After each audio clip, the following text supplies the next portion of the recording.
Welcome everyone, this is तरुण अलावत और आज हम पढ़ेंगे फ्रिक्शन। हम पढ़ रहे हैं चैप्टर नंबर 5 और लास्ट लेक्चर में हमने डिस्कस करी थी पुली प्रॉब्लम्स। आगे बढ़ते हैं, एक नया टॉपिक शुरू करते हैं, फ्रिक्शन। फ्रिक्शन क्या होता है? You know very well, a force that opposes motion या intention of motion, right. Friction is a force, right, that opposes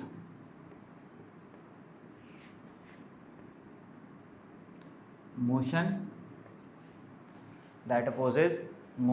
or intention of motion, right। For example, ये ग्राउंड है, ground पे usually floor पे कहीं भी friction तो होता ही है। यहाँ पे एक बॉडी रखी है, लेट्स सपोज 10 kg की बॉडी है, जो भी है व्हाटएवर, और यहाँ पे क्या है? फ्रिक्शन है ना, रफ सरफेस है। तो सारे सरफेसेस पे फ्रिक्शन होता है, क्योंकि आइडियल सरफेस तो कोई भी नहीं होता जहाँ पे फ्रिक्शन क्या हो, जीरो, लेकिन फ्रिक्शन कम हो सकता है ना। हम कीचड़ वीचड़ डाल दें तो वहाँ फ्रिक्शन कम हो जाता है, स्लिपरी हो जाती है जगह। तेल डाल दो तो स्लिपरी हो जाएगी, नहीं, फ्रिक्शन क्या हो जाता है? कम होता है। लेकिन सूखा ड्राई सरफेस में फ्रिक्शन क्या होता है? ज़्यादा होता ही है। तो friction is a force that opposes motion, यानी कि अगर कोई बॉडी चल रही है तो चलती हुई बॉडी को लगातार एक फोर्स उसको अपोज कर रही होती है, जिसको हम बोलते हैं फ्रिक्शन। जैसे कि फॉर एग्जांपल, अगर आप कार चला रहे हो या साइकिल चला रहे हो या स्कूटी चला रहे हो, तो अगर आप उसको फ्री कर दो, आप एक्सेलरेटर देना बंद कर दो, तो उसकी स्पीड क्या होगी? धीरे धीरे धीरे धीरे कम होती चली जाएगी और वो रुक जाएगी। तो कौन सी फोर्स है जो उसको रोक रही है? तो वो है frictional force. Newton first law कहता है body in motion will remain in motion until unless an external force is applied on it. तो अगर आप स्पेस में जाएँ, अगर मैं स्पेस में जाके एक बॉडी को ऐसे धक्का दे दूँ, पुश कर दूँ, तो वहाँ पे कोई मीडियम तो होता नहीं है, वैक्यूम रहता है, तो अपोजिंग फोर्स कुछ होती नहीं है, तो बॉडी वो हमेशा के लिए ही मूव करती रहेगी, उसको कोई रोकने वाला नहीं है। लेकिन अर्थ पे ऐसा नहीं होता। अर्थ पे एक मैं बॉडी को इस तरीके से छोड़ दूँ ग्राउंड पे, या एक पहिया है उसको मैं चला के छोड़ दूँ, तो थोड़ी दूर जाके रुक जाएगा। क्यों रुक जाएगा? क्योंकि ग्राउंड उसको लगातार अपोज कर रहा है, एक एक्सटर्नल फोर्स उस पर लगा रहा है, जो कि इसकी स्टेट को चेंज कर रही है, यानी कि वो उसको मोशन से कहाँ ला रही है? रेस्ट में ला रही है, राइट। अच्छा, तो उस फोर्स को हम क्या बोलते हैं? फ्रिक्शनल फोर्स, ठीक है। क्या बोलते हैं? फ्रिक्शनल। लेकिन अगर कोई बॉडी खड़ी है तो क्या उस पर फ्रिक्शन लग सकता है? हाँ, लग सकता है। अगर वो बॉडी इंटेंशन ऑफ मोशन कर रही है, यानी अगर वो बॉडी चलना चाह रही है, तो उस पर फ्रिक्शन काम करता है। कि फॉर एग्जांपल, ये 10 किलो की बॉडी है और मैं इस पर इधर 1 न्यूटन की फोर्स लगा रहा हूँ और ये बॉडी चल नहीं रही, तो अगर किसी बॉडी पर नेट फोर्स लगती है तो उसमें एक्सेलरेशन आता ही आता है। अगर 1 न्यूटन लगाने पर भी ये 10 किलो की बॉडी चल नहीं रही, इसका मतलब इसको कैंसिल करने वाली कोई फोर्स वापस है, यानी कि किसी ने इस पे पीछे की तरफ 1 न्यूटन लगाई, और वो 1 न्यूटन किसने लगाई? फ्रिक्शन ने, है ना। फ्रिक्शन कहाँ लगता है? टेंजेंशियल टू द सरफेस, यानी जो सरफेस होते हैं उनके बिल्कुल पैरेलल लगता है, राइट। तो यहाँ पे इस जगह फ्रिक्शनल फोर्स पीछे की डायरेक्शन में लग रही है 1 न्यूटन, इसके सरफेस पे, है ना। सरफेस जो कि कांटेक्ट में है ग्राउंड के साथ, राइट, उसके बिल्कुल पैरेलल, यानी tangential to the surface, right. अगर मैं इस फोर्स को 2 न्यूटन कर देता हूँ बढ़ा के, और ये बॉडी तब भी नहीं मूव कर रही, इसका मतलब फ्रिक्शन ने भी अपने आप को बढ़ा दिया, कितना कर दिया? 2 न्यूटन। अगर मैं इस फोर्स को मान लो 5 न्यूटन कर देता हूँ, उसके बाद भी ये बॉडी मूव नहीं कर रही, इसका मतलब फ्रिक्शन ने भी बढ़ा के अपने आप को कितना कर दिया है? 5 न्यूटन, ठीक है। ऐसा करते करते हम पहुँच गए, मान लो फॉर एग्जाम्पल 10 न्यूटन तक पहुँच गए, और 10 न्यूटन तक भी ये बॉडी नहीं मूव करी, इसका मतलब क्या है? तो अगर 10 न्यूटन मैंने फोर्स लगाई और ये बॉडी नहीं मूव करी, इसका मतलब क्या है? फ्रिक्शन ने भी 10 न्यूटन अप्लाई उधर से कर दी है, राइट। अच्छा, अब मान लो मैं 11 न्यूटन लगाता हूँ और ये बॉडी चल पड़ती है, इसका मतलब फ्रिक्शन की मैक्सिमम फोर्स कितनी है? 10 न्यूटन। फ्रिक्शन इससे ज़्यादा फोर्स प्रोवाइड नहीं कर सकता। मेरी फोर्स 11 न्यूटन हुई, मेरी बॉडी पे एक नेट फोर्स डेवलप हुई 1 न्यूटन की, और 1 न्यूटन की फोर्स इसमें कुछ एक्सेलरेशन प्रोड्यूस करेगी, उस एक्सेलरेशन की वजह से ये बॉडी क्या हो जाएगी? चलना शुरू कर देगी। तो F इक्वल टू ma का फॉर्मूले में जो फोर्स है वो कौन सी फोर्स है? वो नेट फोर्स है, जो कि एक बॉडी में क्या प्रोड्यूस करती है? एक्सेलरेशन। अगर फोर्स लगाने पे बॉडी में कोई एक्सेलरेशन प्रोड्यूस नहीं हो रहा, इसका मतलब क्या है? नेट फोर्स क्या है? 0 है। आपने जो फोर्स लगाई है उसको कैंसिल आउट करने वाली कोई ना कोई फोर्स वहाँ मौजूद है, राइट। तो यहाँ से देखो, मुझे फ्रिक्शन के 2 बिहेवियर दिखाई दे रहे हैं। एक बिहेवियर तो फ्रिक्शन का ये है कि वो अपनी वैल्यू को लगातार एडजस्ट कर रहा है, यानी वो ऑटो एडजस्टिंग होता है। कैसा होता है? Auto adjusting. जैसे जैसे इंटेंशन ऑफ मोशन इंक्रीज हो रही है, वैसे वैसे फ्रिक्शन भी उसको क्या कर रहा है? इंटेंशन ऑफ अपोजिशन भी क्या होता चला जा रहा है? इंक्रीज होता चला जा रहा है। दूसरा क्या है, उसकी एक मैक्सिमम वैल्यू है, उसको बोलते हैं हम लिमिटिंग फ्रिक्शन, राइट। तो फ्रिक्शन दो तरीके के हुए, ऑटो एडजस्टिंग और लिमिटिंग। जब तक वो अपनी वैल्यू को चेंज कर सकता है तब तक उस फ्रिक्शन को बोलेंगे ऑटो एडजस्टिंग फ्रिक्शन, और एक बार उसकी मैक्सिमम वैल्यू अचीव हो गई उसको क्या बोलते हैं हम, लिमिटिंग फ्रिक्शन। तो ये है ऑटो एडजस्टिंग फ्रिक्शन और ये है लिमिटिंग फ्रिक्शन, राइट। अब फ्रिक्शन दो टाइप के होते हैं। देखो ये जो फ्रिक्शन है ये रुकी हुई बॉडी पे काम कर रहा है, इसलिए इस फ्रिक्शन को बोलते हैं स्टैटिक फ्रिक्शन। क्या बोलते हैं, स्टैटिक फ्रिक्शन। लेकिन फ्रिक्शन तो चलती हुई बॉडी पे भी लग सकता है। तो बेसिकली फ्रिक्शन दो तरीके के हुए, राइट। एक है हमारा स्टैटिक फ्रिक्शन और दूसरा है kinetic friction, right. Static friction और दूसरा क्या है, काइनेटिक फ्रिक्शन। स्टैटिक फ्रिक्शन की बात हमने अभी कर ली। स्टैटिक फ्रिक्शन कौन सा हो गया, ऑटो एडजस्टिंग, है ना, ऑटो एडजस्टिंग और लिमिटिंग। लेकिन काइनेटिक फ्रिक्शन क्या होता है, मुंह चलती है बॉडी पे। अब बॉडी जब चलती है तो दो तरीके के मोशन होते हैं, या तो बॉडी घिसड़ती हुई चले यानी स्लाइडिंग, है ना, स्लाइड कर रही है, उसको क्या बोलेंगे अपन, स्लाइडिंग फ्रिक्शन, है ना। बॉडी को आपने ऐसे कोई भी ब्लॉक लिया किसी बॉडी का और उसको ऐसे पुश करके ग्राउंड पे छोड़ दिया तो वो स्लाइड करती हुई जाएगी और रुक जाएगी। उस वक्त उस पर जो फ्रिक्शन लग रहा है उसको बोलते हैं अपन स्लाइडिंग फ्रिक्शन, राइट। और अगर मान लो बॉडी मूव कर रही है, जैसे फॉर एग्जांपल बॉडी में पहिए लगे हुए हैं और आपने उसको पुश किया, काफ़ी दूर तक जाती है, तो यानी रोल कर रही है बॉडी, है ना। रोल करती हुई बॉडी पे जो फ्रिक्शन लगता है उसको बोलते हैं रोलिंग फ्रिक्शन। क्या बोलते हैं, रोलिंग फ्रिक्शन। तो देखो स्लाइडिंग फ्रिक्शन और रोलिंग फ्रिक्शन में से हमेशा स्लाइडिंग फ्रिक्शन ज़्यादा होता है। स्लाइड करती हुई बॉडी बहुत जल्दी रुक जाती है, लेकिन रोल करती हुई बॉडी को रुकने में टाइम लगता है। यानी रोलिंग फ्रिक्शन बहुत कम होता है, स्लाइडिंग फ्रिक्शन बहुत ज़्यादा होता है, राइट। तो ये क्या बात हुई, फ्रिक्शन की बात हुई, राइट। सॉरी। अच्छा, आगे बढ़ते हैं। देखो फ्रिक्शन में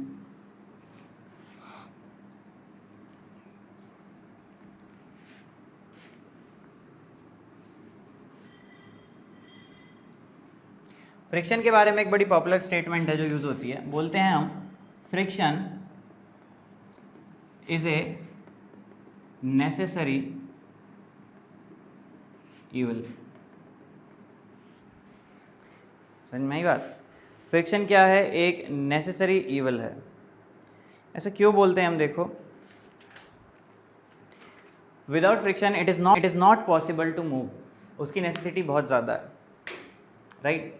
अगर आप मूव कर रहे हो तो आप कैसे मूव कर रहे हो भाई, जब आप ग्राउंड पे दौड़ते हुए चलते हो आप क्या करते हो, ग्राउंड को पीछे की तरफ पुश करते हो। जैसे ही आप ग्राउंड को पीछे की तरफ पुश करते हो, ठीक, तो फ्रिक्शन क्या कर देता है, आपके पैर को पीछे जाने से रोक देता है, लॉक कर देता है। और फ्रिक्शन क्या करता है, आपको आगे की तरफ पुश करता है ना। भाई आपने ग्राउंड को अपने पैर से पीछे की तरफ पुश किया, है ना, तो आप पैर पीछे फिसलेगा थोड़ी ना, पैर क्या हो जाता है, लॉक हो जाता है। कौन लॉक कर रहा है, कौन नहीं फिसलने दे रहा, फ्रिक्शन। यानी फ्रिक्शन आप पे उतनी फोर्स क्या लगाता है, आगे की तरफ उतनी फोर्स प्रोवाइड कर देता है, राइट। अगर वो फ्रिक्शन नहीं होगा तो आप पीछे फोर्स लगा ही नहीं पाओगे, आपका पैर स्लिप हो जाएगा और आप गिर जाओगे। वही होता है चिकनी जगह पे या फिर जो बहुत ज़्यादा स्मूथ सरफेस होते हैं, फ्रिक्शन की वैल्यू क्या हो जाती है, कम हो जाती है, ठीक। तो हम मूव कर पा रहे हैं क्योंकि वहाँ पे क्या है, फ्रिक्शन है। टायर की बात कर लो, जब टायर रोल करता है, ऐसे फॉर एग्जांपल, है ना, ये एक कार का पहिया है, ठीक, और लेट्स सपोज ये इसका एक पॉइंट है ए, ठीक। अब क्या होगा, जैसे ही इंजन पहिए को घुमाता है, गोल गोल राउंड करता है, तो ये पहिया कहाँ जाना, ये पॉइंट कहाँ जाना चाह रहा है, पॉइंट ए पीछे की तरफ, है ना। तो ये पॉइंट पीछे जाना चाह रहा है, तो फ्रिक्शन क्या कर देता है, इसको पीछे जाने नहीं देता, राइट, इसको यहीं लॉक कर देता है, ठीक। और क्या करता है, इस पॉइंट ए ने, पहिए के पॉइंट ए ने ग्राउंड पे पीछे की तरफ फोर्स लगाई, तो ग्राउंड के फ्रिक्शन ने इस पे आगे की तरफ फोर्स लगाई, ठीक है। तो ये पहिया, ये पॉइंट यहाँ लॉक हो जाता है और जो फ्रिक्शन आगे को फोर्स लगा रहा है उसकी वजह से, रोल होने की वजह से पहिया आगे मूव कर जाता है। समझ में आई बात। तो कोई भी बॉडी मूव कर रही है, रोटेट कर रही है या रोल कर रही है, पहिया रोल कर रहा है या हम मूव कर रहे हैं, हम दौड़ रहे हैं, it is because of friction, है ना। अगर फ्रिक्शन नहीं होगा तो हम दौड़ ही नहीं पाएंगे और जो टायर है जो वो रोल ही नहीं कर पाएगा, कार चलेगी ही नहीं। तो आपने देखा हो कीचड़ में टायर रोल ही करता रहता है क्योंकि वहाँ पे फ्रिक्शन की वैल्यू क्या हो जाती है, बहुत ज़्यादा कम। लेकिन ये नेसेसरी तो है, लेकिन ईविल भी है। क्यों है ईविल भाई, अगर फ्रिक्शन ना हो तो एक चलती हुई बॉडी कभी रुक नहीं सकती। यानी जो हम पेट्रोल और डीजल अपना जो ख़राब करते हैं, है ना, कार को लगातार हमको एक्सेलरेट करना पड़ता है, बाइक को लगातार एक्सेलरेट करना पड़ता है। क्यों एक्सेलरेट करना पड़ता है? क्योंकि अगर हम एक्सेलरेट नहीं करेंगे तो वो थोड़ा दूर चल के रुक जाएगी। रोक कौन रहा है उसको? फ्रिक्शन। फ्रिक्शन अपोज कर रहा है ना मोशन को। तो उस केस में फ्रिक्शन का ना होना कितना अच्छा होता हमारे लिए कि जब एक बार हमने कार को स्टार्ट किया, एक सर्टेन स्पीड दी, उसके बाद कार को क्या कर दिया हमने, फ्री कर दिया और इंजन ऑफ कर दिया और कार हमेशा के लिए चल रही है ना। तो ये फंडा हम स्पेस में यूज़ करते हैं। तो हम जो ट्रैवल करा देते हैं कि भाई यहाँ से अर्थ से हम मून पे कोई रॉकेट भेज रहे हैं, उसमें बहुत कम फ्यूल होता है। क्या होता है, वो फ्यूल क्या करता है, उसको स्पीड देता है और फिर क्या होता है, बाद में ऊपर जाने के बाद क्या हो जाता है, इंजन बंद हो जाता है और जितनी स्पीड उसके पास होती है वो उसी स्पीड से मून की तरफ मूव करता रहता है जब तक वो मून पे पहुंच नहीं जाता, राइट। तो वहाँ पे क्या देखो, हमें फ्यूल इस्तेमाल नहीं करना पड़ता। मेजर फ्यूल किस में खर्च होता है? अर्थ से बाहर निकालने में फ्यूल खर्च होता है रॉकेट को, है ना, या जो भी आपका सैटेलाइट है, जो भी है वहाँ पे हम पहुँचाना चाह रहे हैं, जो रोवर है हमारा या कुछ भी है, ठीक है।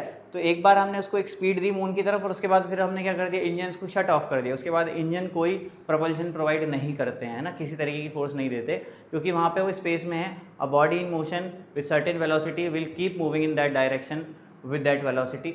तो वो हमेशा के लिए क्या करता रहेगा, मूव करता रहेगा जब तक वो मून तक नहीं पहुँच जाता। फिर जब मून पे पहुँच जाते हैं तो उसके बाद फिर से हम क्या करते हैं, अपने इंजन्स को चालू कर देते हैं, राइट। तो that's why friction is necessary but it is also evil. तो यहाँ पे जितने भी हम, अब टायर देखो, टायर में वेयर एंड टेयर होता रहता है ना, वो धीरे धीरे ख़राब होते रहते हैं। आपकी चप्पलें जूते घिस जाते हैं, राइट। और वेयर एंड टेयर जो होता है वो चीज़ों में, वो किसकी वजह से होता है? फ्रिक्शन की वजह से। तो फ्रिक्शन नेसेसरी भी है और ईविल भी है। इससे हमारी बहुत ज़्यादा एनर्जी रिसोर्सेज बहुत जल्दी जल्दी कंज्यूम हो जाती है, राइट। तो ये बात हुई फ्रिक्शन की स्टेटमेंट के बारे में। अब बात करते हैं फ्रिक्शन के फॉर्मूले के बारे में। देखो, तो ये मास है ना, लेट्स सपोज कुछ ही मास है, एम मास है, और मैं ये मूव कराना चाह रहा हूँ और मुझे मूव कराने के लिए कुछ सर्टेन फोर्स यहाँ पे लगानी पड़ रही है, ठीक। अब मैं इस मास को अगर बढ़ा दूँ तो क्या ये फिर से इसी फोर्स में मूव कर जाएगा? नहीं। अब मुझे इसको मूव कराने के लिए ज़्यादा फोर्स की रिक्वायरमेंट होगी। यानी फ्रिक्शन जो है मास बढ़ाने से क्या हो जाता है, इंक्रीज हो जाता है, राइट। फ्रिक्शन वेट इंक्रीज होने से क्या हो जाता है, इंक्रीज हो जाता है, राइट। यानी कि नीचे जो फोर्स आपने फोर्स वेट जो है, वेट के बढ़ने से क्या होगा, फ्रिक्शन क्या हो जाता है, इंक्रीज हो जाता है। खाली मास नहीं, मैं वेट बोलूँगा। अच्छा, मास और वेट में पहले अंदर समझ लेते हैं एक बार, आगे बढ़ने से पहले। मास एंड वेट, देखो मास क्या है, it is basically amount of matter, कितने अमाउंट से हम बने हुए हैं। किसी बॉडी का amount of matter is mass, but weight is a different thing. Weight क्या है, force applied by the mass on the, या force applied by the floor on the body. देखो मास क्या है, अब कितने अमाउंट ऑफ मैटर से हम बने हुए हैं, लेकिन वेट क्या है। देखो मैं अभी यहाँ खड़ा हूँ, अगर यहाँ ग्रेविटी ना हो तो अर्थ मुझको खींचेगा नहीं। अर्थ मुझको खींचेगा नहीं तो मैं एक गुब्बारे की तरह कहीं भी जा सकता हूँ, है ना। स्पेस में ऐसे ही होता है, आपने देखा होगा स्पेसशिप में एस्ट्रोनॉट्स ऐसे इधर हाथ मारा उधर मारा उड़ते फिर रहे होते हैं वैक्यूम में वो। तो वही काम अर्थ पे हो जाएगा, है ना, अगर यहाँ ग्रेविटेशनल फोर्स नहीं है। अब यहाँ पे क्या है, ग्रेविटी है बहुत ज़्यादा, तो ग्रेविटी ने मुझे नीचे पुल कर रखा है। अब ग्रेविटी ने मुझे नीचे पुल कर रखा है, कितनी फोर्स से पुल कर रखा है, mg फोर्स से। तो mg फोर्स से मैं क्या कर रहा हूँ, फ्लोर को दबा रहा हूँ। जब मैं mg फोर्स से फ्लोर को दबा रहा हूँ तो फ्लोर मेरे ऊपर क्या कर रहा है, रिएक्शन कर रहा है। कितना रिएक्शन कर रहा है, जितना मैंने एक्शन किया है, यानी कि mg फोर्स जितना ही मेरे ऊपर वो एक्शन कर रहा है। वो जो एक्शन मेरे ऊपर हो रहा है वो क्या है, मेरा वेट है, राइट। जो एक्शन मेरे ऊपर हो रहा है वो मेरा वेट है, जो रिएक्शन मेरे ऊपर हो रहा है। अब एक्शन को मैं क्यों वेट नहीं ले रहा, क्योंकि आगे हम बहुत सारी चीज़ें ऐसी पढ़ेंगे, ठीक है, जिसमें हमको किसको कंसीडर करना पड़ेगा, जो रिएक्शन मिल रहा है वही हमारे वेट को डिफाइन करेगा। आगे हम ऐसे एग्जांपल्स पढ़ेंगे।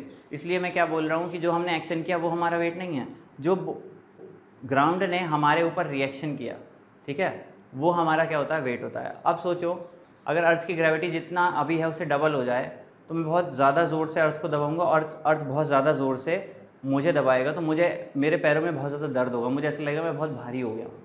सिमिलरली अर्थ अभी जितनी फोर्स मुझ पर लगा रही है वो फोर्स आधी हो जाए तो मैं कम फोर्स से अर्थ को दबाऊंगा, अर्थ भी मेरे पैरों पे कम जोर डालेगी, तो मुझे ऐसा लगेगा मैं बहुत लाइट हूँ, मेरा वेट मुझको बहुत हल्का फील होगा, राइट। तो वेट इज़ बेसिकली फोर्स, है ना। हमने एक्शन किया और ग्राउंड ने हम पे रिएक्शन किया, जो रिएक्शन है दैट इज़ आर वेट। लेकिन मास क्या है? Mass is a fix quantity of matter, है ना। हम कितने मैटर से बने हुए हैं वो कभी नहीं बदलेगा। अब देखो फॉर एग्जांपल अभी मेरा कुछ मास है और मैं अगले ही सेकंड कहाँ चला जाऊँ, मून पे चला जाऊँ, तो मेरा मास तो बदलने वाला नहीं, लेकिन मून पे ग्रेविटी कम होती है, अर्थ से 6 टाइम्स वीक है। तो यहाँ पे अगर मैं 60 kg का महसूस हो रहा हूँ तो तुरंत मून पे जाके मुझे कितना महसूस होगा मैं 10 kg का अपने आप को महसूस करूँगा, क्योंकि 1/6 टाइम फोर्स क्या हो जाएगी, डिक्रीज़ हो जाएगी, है ना। मैं 60 न्यूटन की फोर्स से अगर फॉर एग्जांपल 600 न्यूटन से अभी अर्थ को दबा रहा हूँ, तो ग्राउंड पे जाने के बाद मैं कितनी फोर्स से दबाऊँगा भाई? 100 न्यूटन से, है ना। तो वहाँ मैं अपने आप को लाइट फील करूँगा। लेकिन क्या मेरा मास बदल गया, मेरा अमाउंट ऑफ मैटर बदल गया है? नहीं, मैं जितने अमाउंट ऑफ मैटर का यहाँ था उतना ही अमाउंट ऑफ मैटर मेरा कहाँ है, मून पे है। लेकिन मेरी अर्थ को दबाने की फोर्स क्या हो गई है, या ग्राउंड को दबाने की फोर्स वहाँ जाके वीक हो गई है, तो मेरे पे रिएक्शन क्या आ रहा है, हल्का आ रहा है। तो मैं अपने आप को क्या महसूस कर रहा हूँ, लाइट फील कर रहा हूँ। यहाँ पर मैं अपने आप को हैवी फील कर रहा हूँ, राइट। तो this is the basic difference between mass and weight. तो देखो, तो यहाँ पे हम बात कर रहे हैं, अब बेसिकली अगर यहाँ पे ग्रेविटी हो ही ना, तो ये मास तो अर्थ को दबाएगा ही नहीं, तो फ्रिक्शन भी नहीं लगने वाला फिर तो, है ना। जब मास नीचे की तरफ अट्रैक्ट ही नहीं होगा, अगर ग्रेविटी ना हो, तो फ्रिक्शन भी लगने वाला। तो फ्रिक्शन बेसिकली हम ये बोलते हैं मास पे नहीं, वेट पे डिपेंड करता है। जैसे जैसे आप मास बढ़ा रहे हो तो वेट बढ़ रहा है ना। वेट क्या है, हमने m मास की बॉडी ने mg फोर्स से अर्थ को दबाया, भाई ग्रेविटी ने इसको mg फोर्स से नीचे खींचा और ये मूव नहीं कर पाई, तो इसने mg फोर्स से किसको दबाया, अर्थ को दबाया, और अर्थ ने फिर इसको दबाया r फोर्स से, जो कि किसके बराबर होगा, जितना एक्शन किया आपने, यानी कि mg। तो हमारा वेट क्या है, रिएक्शन। तो जितना ज़्यादा वेट होगा फ्रिक्शन उतना ही ज़्यादा लगता है, क्योंकि जितना ज़्यादा वेट होगा उस बॉडी को चलाने में उतनी ही ज़्यादा फोर्स की रिक्वायरमेंट होगी। और अगर ज़्यादा वेट हो गया है तो ज़्यादा फोर्स इसलिए लगानी पड़ेगी क्योंकि फ्रिक्शन भी क्या हो गया है, इंक्रीज हो गया है। तो यानी friction is directly proportional to reaction. Friction is directly proportional to reaction. Reaction means weight, right. अच्छा, अब इसको इक्वल करने के लिए हमने एक कांस्टेंट लगाया, इसको बोलते हैं म्यू। म्यू होता है coefficient of friction. Mu is what, coefficient of friction. एक कांस्टेंट लगाया म्यू। अब म्यू को हम कैसे डिफाइन कर सकते हैं, म्यू को लिख सकता हूं मैं FR/R। देखो, अगर मैं ऐसी बॉडी लूँ जिसका वेट कितना है 1 kg, है ना, जिसका वेट कितना है 1, राइट। रिएक्शन कितना है उसका 1 के बराबर। वेट नहीं, रिएक्शन की बात कर रहे हैं, चलो ठीक है। अगर मैं एक ऐसी बॉडी लूँ जिसका रिएक्शन कितना है 1, उसको ग्राउंड पे रखूँ, तो उस वक्त जो फ्रिक्शन लग रहा होगा, देखो इफ़ R की वैल्यू क्या है 1 है, if R is equals to 1 newton, है ना। मैं एक ऐसी बॉडी लूँ जिसका रिएक्शन कितना है, ग्राउंड उसको कितना रिएक्शन दे रहा है 1 न्यूटन का, राइट। तो उस वक्त म्यू किसके बराबर हो जाएगा, FR के। तो coefficient of friction is equal to friction, ठीक है, एक्सर्टेड बाय द फ्लोर, ठीक है, on a body having reaction 1 newton, right. तो कोफिशिएंट ऑफ फ्रिक्शन क्या होता है, हम अलग अलग जगह पे 1 न्यूटन रिएक्शन प्रोवाइड करने वाली बॉडी को रख के देख लेते हैं, और जब उस बॉडी को हम रख के देखते हैं तो अलग अलग जगह क्या आता है, फ्रिक्शन अलग अलग आता है। वही वैल्यू जो आ रही है फ्रिक्शन की, उसी को हम बोलते हैं कोफिशिएंट ऑफ फ्रिक्शन, राइट। तो ये सब बात हुई फ्रिक्शन के फॉर्मूला से रिलेटेड।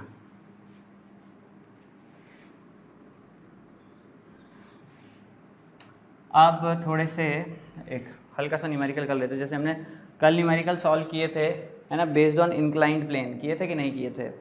तो इंक्लाइंड प्लेन पे हमने जो कल न्यूमेरिकल सॉल्व किए थे उसी बात को आगे बढ़ाएं, वहाँ पे हमने कोई फ्रिक्शन नहीं लिया था। अब उन इंक्लाइंड प्लेन्स पे मैं फ्रिक्शन को भी रख सकता हूँ, राइट। तो मान लो ये क्वेश्चन है, ये आपका 60 डिग्री, यहाँ पे एक पुली लगी हुई है, यहाँ पे एक मास है 10 kg का, और यहाँ पे मास है 5 kg का, ये स्ट्रिंग लगी हुई है और यहाँ पे आपको म्यू की वैल्यू दे रखी है 0.5, यानी आपको कोफिशिएंट ऑफ फ्रिक्शन दे रखा है और आपसे पूछा है कि सिस्टम का एक्सेलरेशन, इस सिस्टम की टेंशन बताओ, है ना। तो कल की तरह ही सॉल्व करना है इसको बिल्कुल। तो सबसे पहले मैं क्या करूँगा, मान लेता हूँ ये सिस्टम ए एक्सेलरेशन से इधर चल रहा है और ये इधर चल रहा है, यहाँ पे टेंशन है टी और यहाँ पे भी टेंशन है टी, नीचे यहाँ पे कितनी फोर्स लग रही है 10G और यहाँ पे कितनी फोर्स लग रही है 5G। अब इस 5G के मैं 2 कंपोनेंट कर सकता हूँ, एक कितनी फोर्स से ये दबा रहा है और ये एक फोर्स पीछे की तरफ कितनी लग रही है इस पर। तो ये एंगल हो जाएगा 60 क्योंकि ये भी 60 था, ये हो जाएगा 5G cos 60 और ये हो जाएगा 5G sin 60। अब देखो इसने 5G cos 60 से इसको दबाया तो इसने क्या करा, सरफेस ने इस पर रिएक्शन किया R, उस रिएक्शन की वैल्यू कितनी होगी जितना एक्शन हुआ है, R = 5G cos 60। ठीक, अच्छा अब जब ये बॉडी मूव करेगी तो इस पर ये फोर्स तो लग रही है लेकिन साथ में अब यहाँ फ्रिक्शन भी है, यहाँ पे क्या मौजूद है फ्रिक्शन, क्योंकि मैंने म्यू की वैल्यू यहाँ की क्या दी है 0.5, यानी कि फ्रिक्शनलेस सरफेस है नहीं, तो यहाँ पे क्या है फ्रिक्शन भी है, यानी पीछे की तरफ एक फोर्स और काम कर रही है फ्रिक्शन की, राइट। फ्रिक्शन का फॉर्मूला क्या होगा, म्यू आर की वैल्यू क्या है 5G cos 60। ठीक, अब मेरे पास क्या आती है, 2 इक्वेशन में बना सकता हूँ यहाँ पे, FBD 10 kg की बनाओ अगर आप,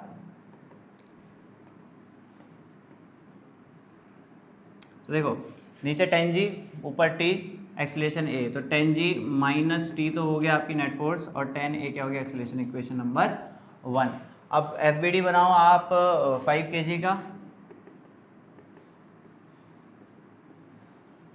5 kg का FBD बनाओगे तो आपको क्या देखने को मिलेगा, देखो इस पर क्या फोर्स लग रही है, एक फोर्स 5 kg पे इधर लग रही है टेंशन की, एक एक्सेलरेशन से ये भी मूव कर रही है, और पीछे कौन कौन सी फोर्स लग रही है, एक फोर्स लग रही है 5G sin 60, यानी कि 5G sin 60 कितना हो गया √3/2, और एक फोर्स और लग रही है फ्रिक्शन की, फ्रिक्शन की वैल्यू क्या होती है म्यू आर, फ्रिक्शन की वैल्यू कितनी है म्यू आर, है ना।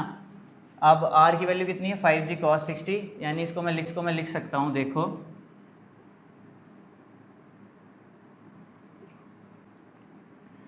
फ्रिक्शन की वैल्यू है म्यू आर, तो नीचे लिख देता हूँ, फ्रिक्शन की वैल्यू कितनी है म्यू आर, यानी कि म्यू इंटू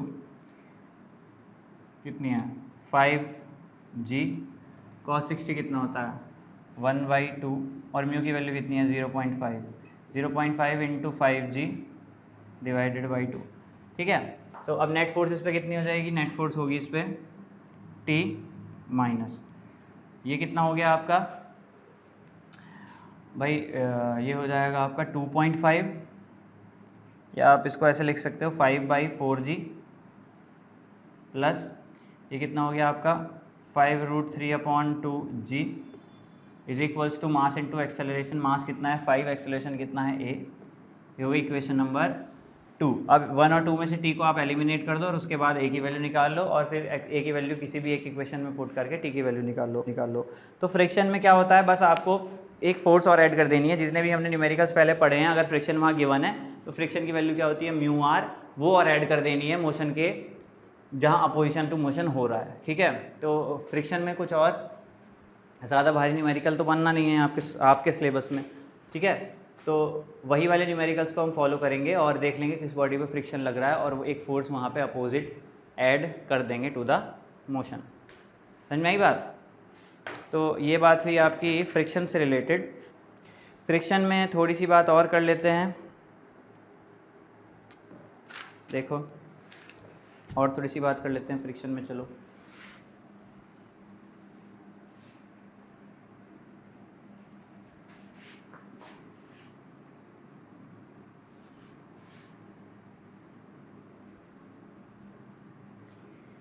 देखो, एक चीज़ होती है angle of repose. Angle of repose क्या होता है, देखो अगर ये एक बॉडी रखी हुई है इंक्लाइंड प्लेन पे, राइट, एम मास की एक बॉडी रखी हुई है, और यहाँ पे म्यू क्या है कोफिशिएंट ऑफ फ्रिक्शन, और ये एंगल है थीटा। तो देखो क्या हो रहा होगा, इस बॉडी पे एक फोर्स लग रही होगी नीचे mg, इधर एक फोर्स लग रही होगी, अगर मैं इसको रिजॉल्व कर लूँ तो कितनी फोर्स है इसको दबा रही होगी ग्राउंड को, mg cos थीटा से, और इसको खींचने वाली फोर्स क्या होगी mg sin थीटा। लेकिन अभी देखो यहाँ मैंने म्यू की वैल्यू दी है, तो यहाँ पे एक फ्रिक्शनल फोर्स भी काम कर रही होगी पीछे की तरफ फ्रिक्शन, और उसकी वैल्यू होगी म्यू आर, और म्यू की आर ऊपर लग रहा है, आर की वैल्यू कितनी होगी एम जी कॉस थीटा के बराबर, तो फ्रिक्शन यहाँ पे लग रहा होगा mu M G cos theta, right. अच्छा, तो अब जब ये बॉडी नीचे मूव करेगी तो इसमें नेट फोर्स कितनी लगेगी, ठीक है। मान लो इस पर नीचे की तरफ ए एक्सेलरेशन आया तो नेट फोर्स कितनी हो गई, नेट फोर्स का फॉर्मूला होगा mass into acceleration, net force कितनी होगी M G sine theta minus mu M G cos theta is equal to M A, है ना। ये इक्वेशन को हम फॉलो करेंगे, ठीक। अच्छा, अब देखो एंगल ऑफ रिपोज कौन सा एंगल होता है। Let's suppose this is a book, है ना, ये मान लो ये एक रजिस्टर है और इस पर एक बॉडी रखी हुई है ना, ये एक वुडन ब्लॉक रखा हुआ है और मैं इसको एंगल को इंक्लाइन करता चला जा रहा हूँ इस सरफेस को, तो मैं थीटा बढ़ा रहा हूँ, तो ये बॉडी अभी नहीं मूव कर रही। क्यों नहीं मूव कर रही, ड्यू टू फ्रिक्शन, है ना। एम जी साइन थीटा इस पर डेवलप हो गया है, लेकिन ये मूव क्यों नहीं कर रही, ड्यू टू फ्रिक्शन। अभी भी मूव नहीं करी क्योंकि फ्रिक्शन अपने आप को ऑटो एडजस्ट कर रहा है, अभी भी अब मूव कर गई। यानी जिस एंगल पे बॉडी मूव कर जाती है, जिस एंगल के बाद बॉडी मूव कर जाती है, उस एंगल को हम क्या बोलते हैं, एंगल ऑफ रिपोज, है ना। एंगल ऑफ रिपोज कौन सा एंगल होता है, जिस इंक्लाइंड एंगल के बाद बॉडी मूव कर जाए उस एंगल को हम क्या बोलते हैं, एंगल ऑफ रिपोज। यानी angle at angle of repose, ये बात सोचने वाली है, at angle of repose friction की जो वैल्यू है वो किसके बराबर होती है, एम जी साइन थीटा के। समझ में आई बात, सॉरी, हाँ देखो एट एंगल ऑफ रिपोज क्या हो रहा है,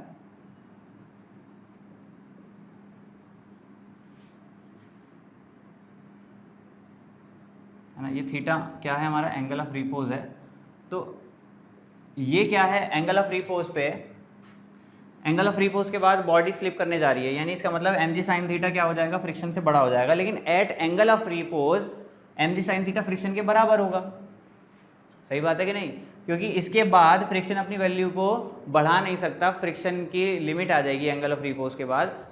एंगल ऑफ रिपोज को जैसे ही आप क्रॉस करोगे एम जी साइन थीटा इतना बड़ा हो जाएगा कि वो फ्रिक्शन की मैक्सिमम वैल्यू से बड़ा हो जाएगा, इसलिए बॉडी स्लिप कर रही है। लेकिन एट एंगल ऑफ रिपोज जो फ्रिक्शन की वैल्यू है और जो एम जी साइन थीटा की वैल्यू है वो क्या होती है, बराबर, राइट। तो यानी कि फ्रिक्शन और एम जी साइन थीटा क्या है, बराबर है ना।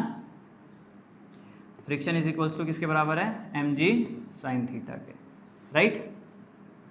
तो म्यू आर किसके बराबर है, एम जी साइन थीटा के, है ना।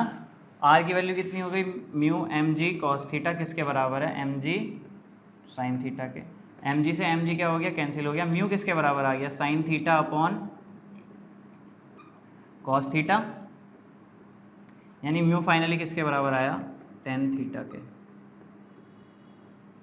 यानी कोफिशिएंट ऑफ फ्रिक्शन को आप किससे निकाल सकते हो, टेन थीटा से, where theta is angle of, where theta is angle of repose.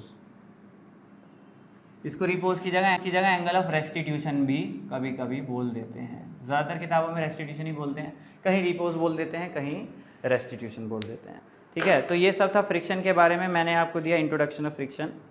और पढ़ेंगे फ्रिक्शन के बारे में नेक्स्ट लेक्चर में। तब तक के लिए टेक केयर, और कोई भी डाउट हो तो कमेंट सेक्शन में टाइप करो अपना डाउट, ठीक है भाई।